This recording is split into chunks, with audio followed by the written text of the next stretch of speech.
Welcome to our deep dive today.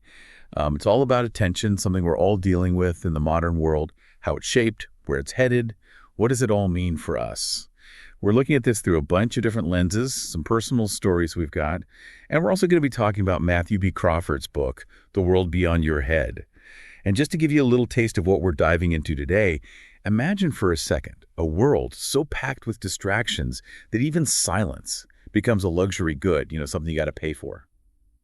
That's one of the many thought-provoking ideas we'll be unpacking. That's such a powerful image, isn't it? And Crawford really does make you think about how we value, or maybe more accurately, devalue attention in our modern world. Yeah, for sure. One of the things that really jumped out at me was this concept of the attentional commons. He compares it to clean air or water, but for our minds. It's like we're all sharing this mental space, right? But it's becoming, almost polluted with distractions and all these demands for our attention. Yeah, it really is. It's like every moment they're trying to monetize every waking moment. And the thing is, and this is where it gets kind of, insidious, if you think about all those public spaces, they're really designed to capture your attention. Like, look at those airplane tray tables plastered with ads, escalator handrails with marketing messages all over them. Even a hotel key card becomes this tiny billboard. Oh, he makes a good point that if you want your attention back, you often have to pay for it. Like those quiet, ad-free business class lounges. Mm-hmm. You're paying to get away from all that. Exactly. It creates this situation, where people with more resources can just buy their way out of the attentional overload. It's kind of crazy. It makes you think, where do you feel like your attention is most respected? And where do you feel like it's just being exploited? Something to really consider as we go through all this. Yeah, for sure. I love this idea of cultural jigs that he talks about. It's like these are the structures or norms that used to guide our behavior. We didn't even think about it. Like, in the past, saving money, that's just what you did. It was like a built-in jig. Mm-hmm. But now, it's all about individual choice, right? So it's all on us to resist temptation, plan for the future, It's almost like we have to be, we're expected to be constantly on guard, making all these conscious decisions about everything. Right. And that's where these nudges come in.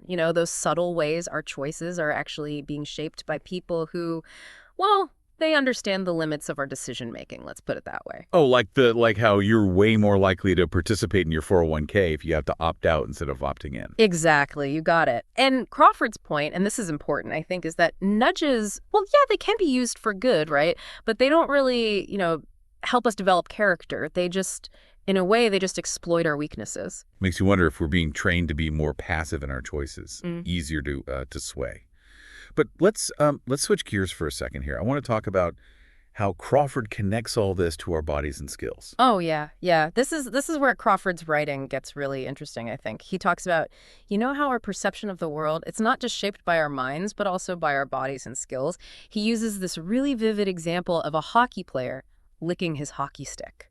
Okay, now that's a little bit strange, but you got my attention. Go on. It might sound odd, I know, but it really illustrates how a tool, like through practice and use, becomes almost an extension of ourselves, And the stick, it almost becomes transparent to the player, you know what I mean? They're not thinking about the stick itself. They're attending through it to the puck, to the opponents, to the whole flow of the game. It's wild. So it's like the stick almost becomes part of their perception, not just an object they're manipulating. I can see how that applies to any skill that we develop, really. Yeah, exactly. Think about something you're really skilled at, right? And when you're in the zone, your body kind of disappears, doesn't it? You're not thinking about every single movement. You're flowing with the activity, with whatever it is.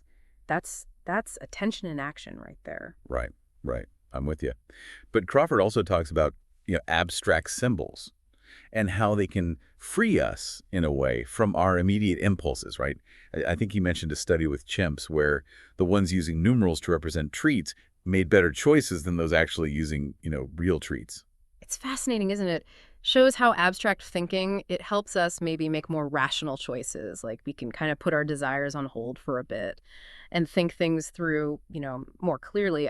But Crawford, he points out that abstraction, it has its potential downsides too, especially when it comes to something like car design. So is he saying that we're losing something important, with all this, with this pursuit of smoother, more abstract experiences?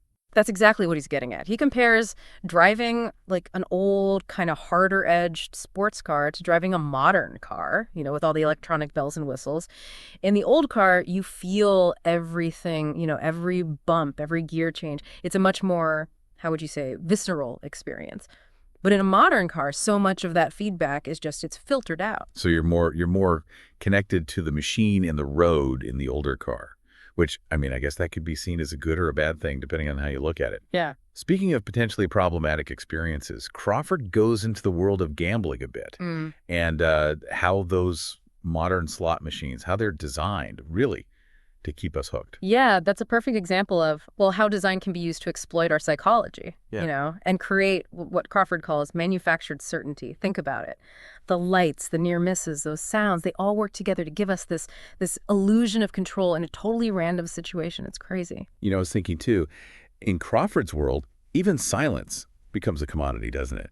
Like you actually have to pay for peace and quiet. So it's not just about what we pay attention to, but also what we're able to tune out. Precisely. And this desire for control, it's something we all feel, to some degree. In a world that feels chaotic a lot of the time, we crave these experiences that make us feel like we're in charge, even if it's, just an illusion. Well, I think what's so troubling about these manufactured certainties is that they can become so addictive. I mean, Crawford even uses this term, addiction by design, to describe how these slot machines hook us. And it's not just gambling, is it? I mean, we see this addiction by design all over the place. Social media, video games, even in some aspects of the built environment. It raises these serious questions about how design can be used to manipulate us. Yeah, it's almost like we're surrounded by these little dopamine factories, all vying for our attention and, of course, our money. That's it, exactly. It's a real challenge, to maintain any kind of agency in a world that's, it's increasingly designed to manipulate us. But before we get too deep into the solutions, let's explore another key part of Crawford's argument, the role of, social norms and shared understanding, in shaping our experience of the world. And he uses this very simple example, a beige wall, to make his point. Okay, I'm listening. A beige wall. How does that fit into all of this? Well, he points out that, when we see a beige wall, we don't just see it as, a collection of light waves hitting our retinas, right? Yeah. We see it as a beige wall because of, our social knowledge, our expectations. We know that walls, they're usually painted uniformly, and beige is it's a pretty common wall color. Okay. So even something as basic as perceiving a color, it's influenced by our shared understanding of the world, huh? Makes you wonder how much of our experience is truly our own. That's exactly the question, Crawford's posing here. He argues that even our memories, they're socialized, shaped by our language, our shared narratives, all of our cultural expectations. It's pretty deep. It makes you think, how much we maybe overestimate how much of our experience is really our own. That's a really great question to keep in mind as we go deeper into this, I think. Right. While social norms undoubtedly shape us, Crawford also gets into the importance of individuality and how our interactions, with others help shape who we are. He brings up Hegel's idea that we come to know ourselves, through our deeds and also through how others respond to them. It's a powerful concept, isn't it? Suggests that our sense of self, it isn't fixed. It develops through interaction. And he uses this very concrete example of a motorcycle mechanic presenting a labor bill to illustrate what he calls this justification through confrontation. Okay, now hold on. How does a motorcycle mechanic's bill relate to our sense of self? Think about it. When that mechanic presents the bill, they're not, just asking for money. They're making a claim about the value of their work, putting themselves out there, risking rejection, or approval. So it's not just a financial transaction. It's a moment where they're defining themselves. Yeah. Through their work and how it's received by the other person. Yeah, exactly. And it's a moment of vulnerability, but also, a moment of potential growth. The customer's response, whether they accept it, negotiate, whatever it is, it provides feedback to the mechanic, about how their work is valued. Have you ever had an experience like that where, you had to justify your actions to someone and realized it actually taught you something about yourself? Oh, absolutely. Those moments of, maybe confrontation is the right word. Even if they're uncomfortable, they can be, incredibly revealing. It's in those interactions that we really start to grasp who we are and how we fit into the world, I think. It's a good reminder that individuality, it's not something we achieve in isolation. Yeah. But it's something we cultivate through engagement with the world, with other people. But unfortunately, it seems like modern society often pushes us towards a more performative way of being, which can hinder that authentic engagement, wouldn't you say? Absolutely.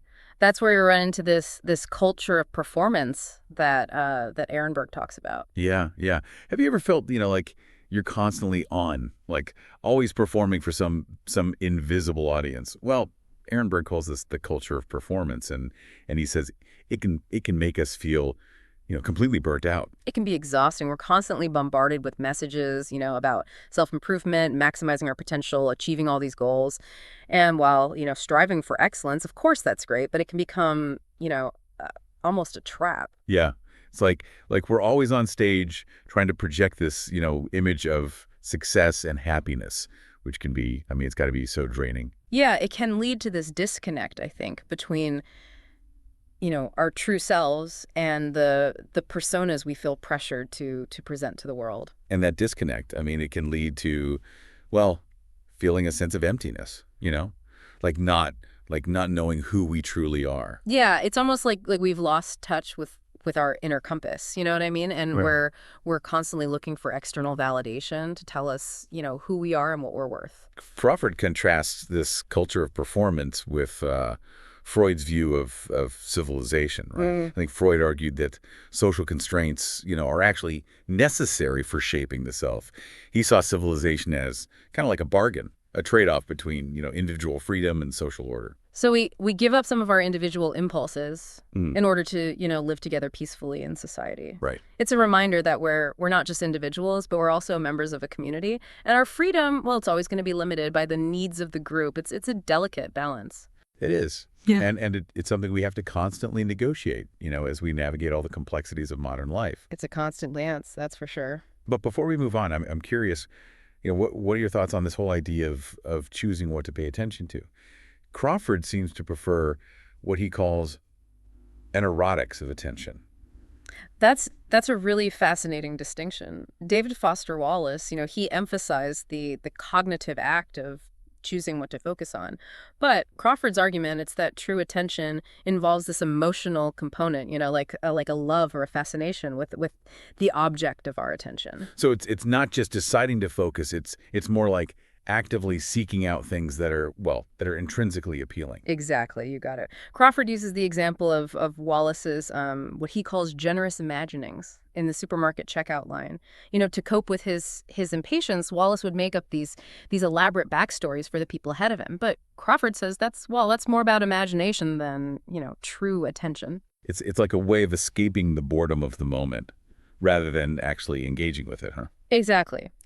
And while imagination, of course, can be helpful, Crawford believes this erotics of attention, it's about finding that inherent beauty, that complexity in the world around us. It's about being present in the moment, allowing ourselves to be, captivated by what's really there, not just, what we're projecting onto it. Yeah, you're getting it. And this is where the whole problem of narcissism comes in. Crawford argues narcissism, it leads us to relate to others through these made-to-measure representations instead of seeing them as independent beings. So instead of truly connecting, with others, we just use them as props in our own self-aggrandizing narratives. Unfortunately, yeah, that's often the case. And it can lead to this profound sense of isolation, because we miss out on that joy, that genuine connection. So how do we break free from this cycle of narcissism and self-absorption? How do we cultivate this erotics of attention, a love for the real world? I think it starts with paying attention to those things in our lives that already, have that certain allure for us. What are those things, those activities, the people that draw you out of yourself? You know what I mean? What are some things in your life, that you find intrinsically captivating, things that pull you out of your head and into the moment? It could be anything. It could be, a hobby, a piece of art, a natural phenomenon, even a good conversation. The key is to to identify those things and nurture them, to allow ourselves to be fully present, to be fully engaged with them, because it's in those moments of genuine engagement, of truly paying attention, that we break free from the tyranny of self, and we open ourselves up to the world, the world beyond our heads. And it's in that world, with all its challenges and complexities that we really find ourselves. You got it. And that's where we'll pick up in the next part of our deep dive. Welcome back to our deep dive into attention in the modern world. Before the break, we were talking about how easily our attention can be pulled in different directions. And I'd love to hear your thoughts on how Crawford uses the design of children's television to illustrate some of these broader trends. It is a really brilliant comparison, actually. He focuses on Mickey Mouse Clubhouse and how it reflects this trend of, shielding children from all the frustrations of reality, right? Yeah. Offering them, those manufactured certainties instead of genuine engagement with the world. Interesting. So instead of letting kids bump up against challenges and figure things out for themselves, it's all about prepackaged solutions and guaranteed success. Exactly. And he contrasts it with that kind of chaotic slapstick world of those classic Mickey Mouse cartoons. Remember those scenes with the fold-down beds and the ironing boards and the waves at the beach? Everything was a potential source of, both frustration and hilarity, Oh, I see what you mean. In those old cartoons, Mickey and his friends, they were always battling against unruly objects, facing setbacks, improvising solutions. Mm-hmm. It was a world that embraced the unpredictable, right? The uncontrollable. Exactly. And while it could be, chaotic, it was full of life, full of energy, genuine emotion. But in Mickey Mouse Clubhouse, everything is, it's sanitized, it's predictable, always under control. There's that handy-dandy machine that just magically appears whenever there's a problem, offering this pre-selected menu of solutions. So it's problem solving, but without the mess, without the struggle, or even the risk of failure. Yeah. Do you think that's really hindering kids' development, like Crawford suggests? Well, that's what he argues, yeah, and it's a really thought-provoking point. He compares it to giving a child, a toy that does everything for them, versus, a set of building blocks. With the pre-programmed toy, there's no room for, creativity, imagination, the joy of discovery. But with building blocks, children, they have to figure things out on their own. They have to experiment, they have to fail, and they have to try again, It's through that process of trial and error that kids, they develop that sense of agency and confidence in their abilities. Exactly. And Crawford argues that true agency, it comes from engaging with the world's resistance, not from escaping it, through abstraction. So instead of trying to shield kids from challenges, we should be encouraging them to embrace the messiness, the unpredictability of the real world. That's the idea. It's about, helping them learn to navigate all the complexities of reality to find their own way and make their own mark on the world. So bring it back to our listeners.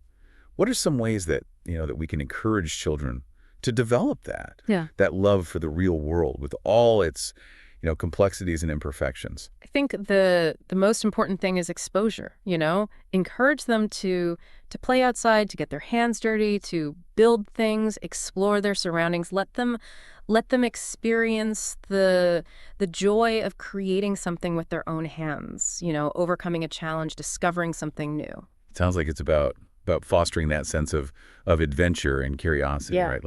Letting them make their own discoveries, even if it means, a few scraped knees along the way. Absolutely. And it's also important to be mindful of, the media that they consume, limit screen time, choose shows and games that encourage creativity, problem solving, and talk to them about what they're watching, what they're playing. So it's about helping them to develop a critical eye, a sense of discernment, not just, passively absorbing whatever's put in front of them.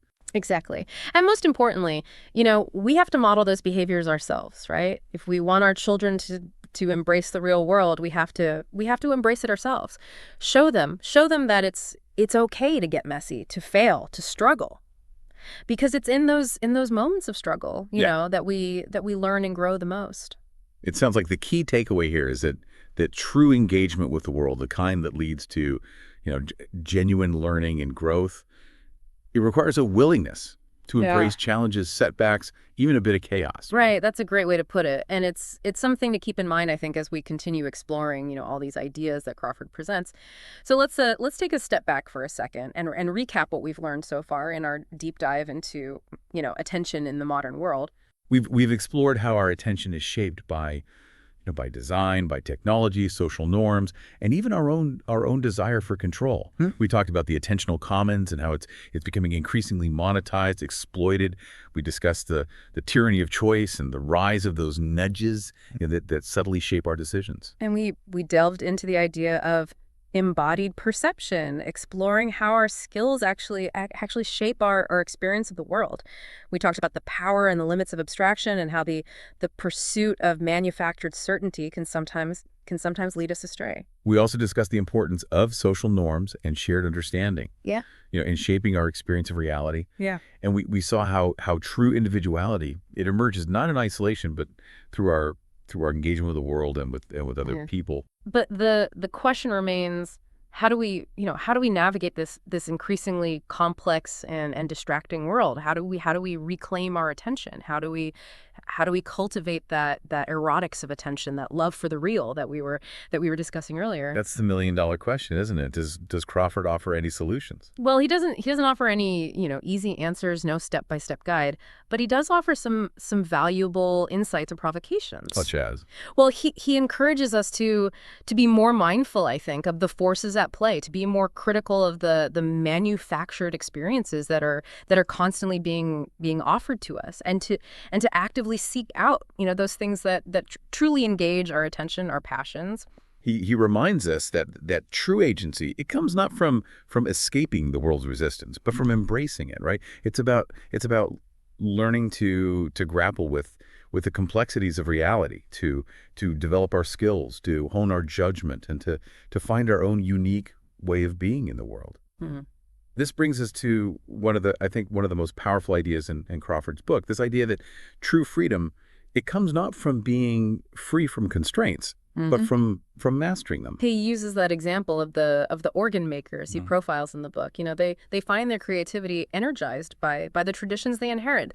They're not bound by those traditions, but they're also not trying to escape them. So instead of seeing tradition as a limitation, they see it as a foundation upon which to build something new. Exactly. They've mastered those traditions to the point where they can work within them, innovate within them, and create something truly unique and beautiful. It's like a dancer, who's mastered the basic steps and can then, improvise, create something new, expressive, while still adhering to the underlying structure of the dance. That's a great analogy, and it applies to, how we approach life itself.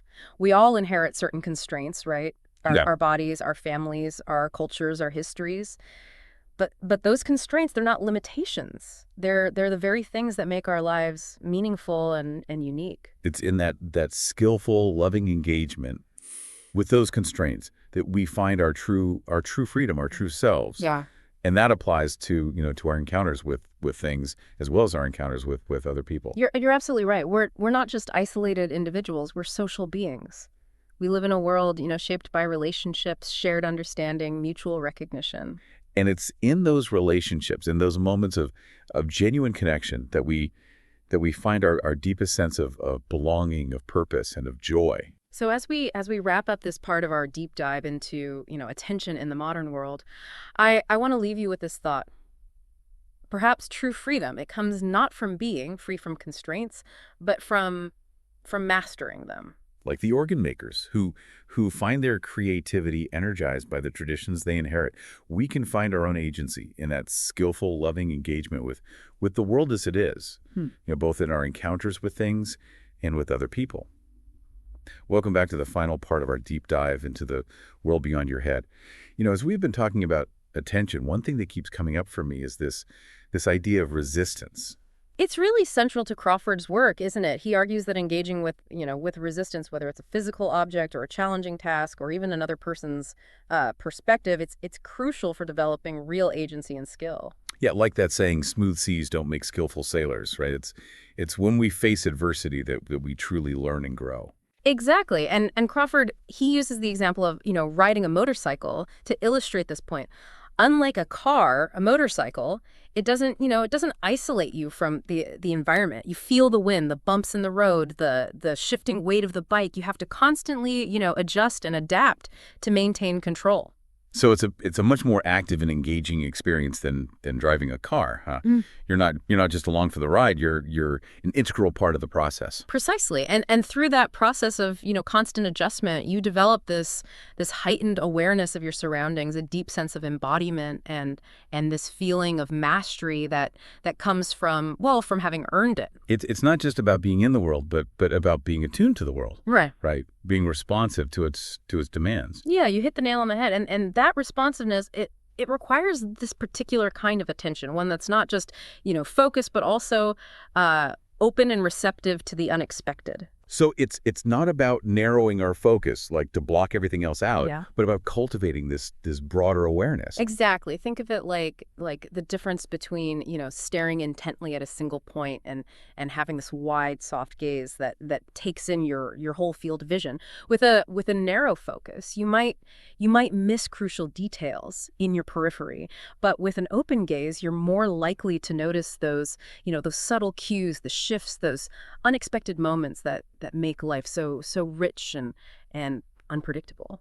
It makes me think about how in a world that's constantly like bombarding us with information and stimulation, it's so easy to get stuck in this reactive mode, just Sure. trying to keep up. It's true.